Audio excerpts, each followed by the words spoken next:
Howdy. I've got some more crazy stories, including why I call my YouTube channel 14 Dogs. As an electric meter reader, I stayed alive in the winter using hand warmers and Neo overshoes. They are like the moon boots that we wore in the 70s. I would do a lot of what we would call park-and walks. I could read 150 houses over 3 hours by parking my car in one place and reading a large area, going around blocks that would eventually bring me back to my car. I would jog all day, hop fences, and try to get done ASAP. My layers of clothing would be wet. I'd move my vehicle to another neighborhood, change all of my clothes from the waist up. I'd hang up the wet clothes on the rearview mirror and the dashboard. I would then leave the car running, heat on high, a can of chunky soup with the pop-top lid on the dashboard to warm up for lunch.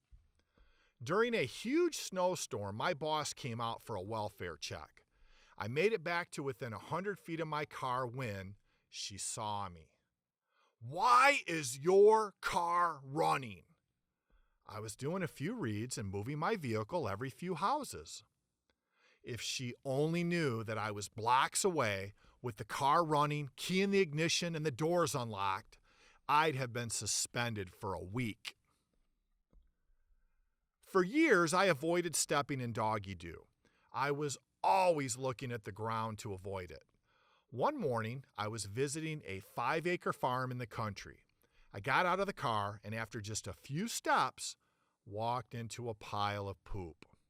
I quickly found a garden hose and washed my shoe off.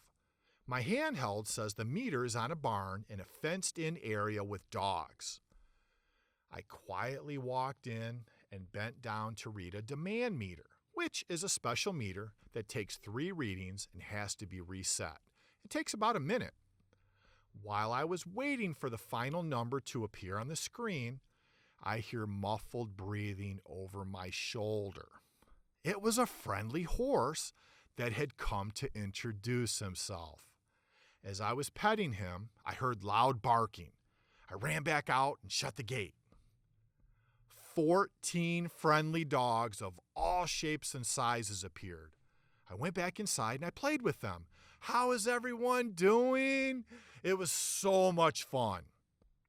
I have a fantasy of owning 14 dogs, and they all get to come inside every night to sleep near me. Just like the Ace Ventura Pet Detective movie. I left and drove down the road to the next farm. I could see the meter on the house and heard dogs barking. I was making sure they were not going to bite me as I stepped out of the car.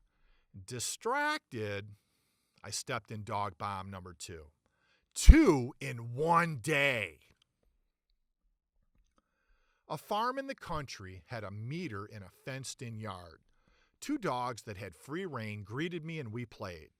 The yard also had 2 dogs that I could tell needed to be kept inside. I played with them too, read the meter, and went back through the gate slowly when the little dog sunk his teeth into my calf. Wow, it hurt a lot. I said, "Who bit me and why? I thought we were friends." The owner came out of the barn to see what the commotion was.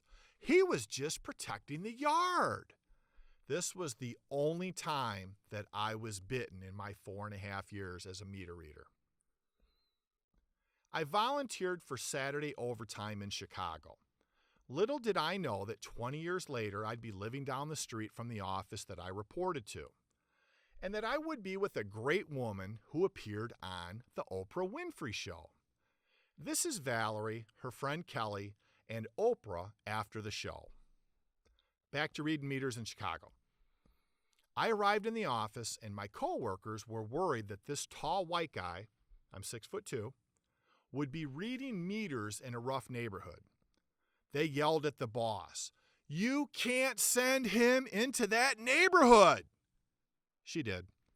She took my wallet that had $80 but let me keep my driver's license and $10 for lunch. All throughout the day, the customers that I visited said I would be okay if I never turned my back on anyone, did my job, and got out quickly.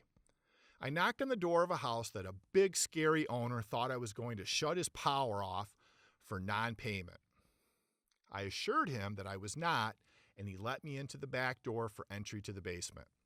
Water was on the floor up to my ankles. I could see rats running around as I used my flashlight. I found a pull chain for the lights next to the meter. I pulled it, and it somehow shut off all the lights in the house. I hear the guy yell, "What the hell?" Now he thinks I lied to him. Time to run. I would bring a cooler with my lunch and liked frozen strawberries and a sugary syrup that came in a cardboard and metal package. I didn't carry a can opener, but after a few hours of thawing, I could push on the sides and it would always pop open.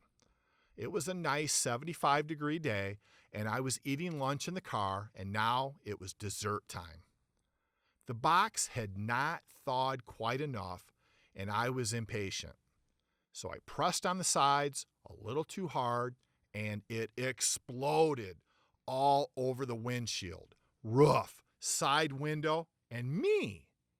It looked like someone had been murdered with a shotgun. Octopus Car Wash was nearby, and we had an account.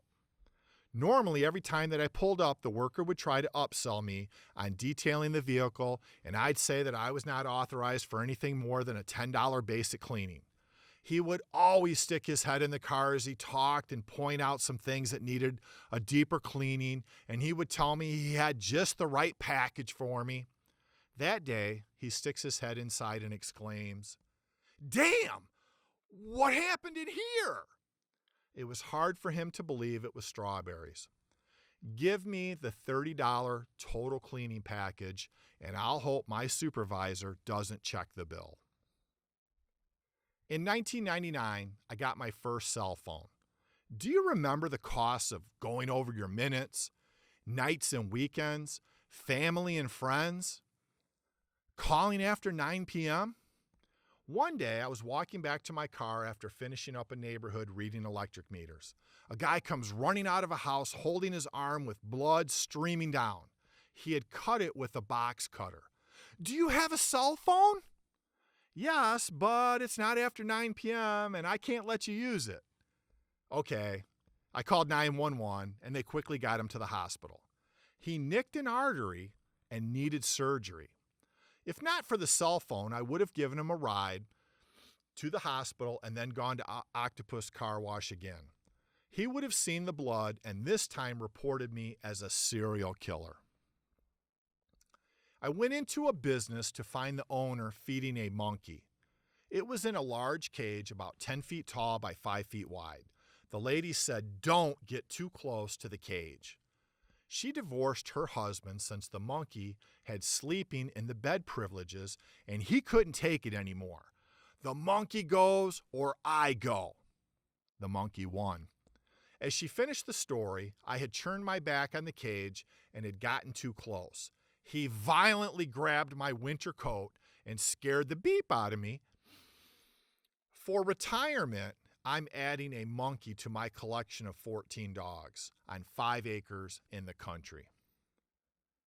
If you enjoyed this video, please like and subscribe. Valerie was a child model in the 80s for the Easy Bake Oven. I'm going to promote her at Comic-Con and sports card shows for autographs and pictures with fans. She always just rolls her eyes. If you like the idea, please make a comment below, and the Easy Bake Oven Girl will be coming to a city near you.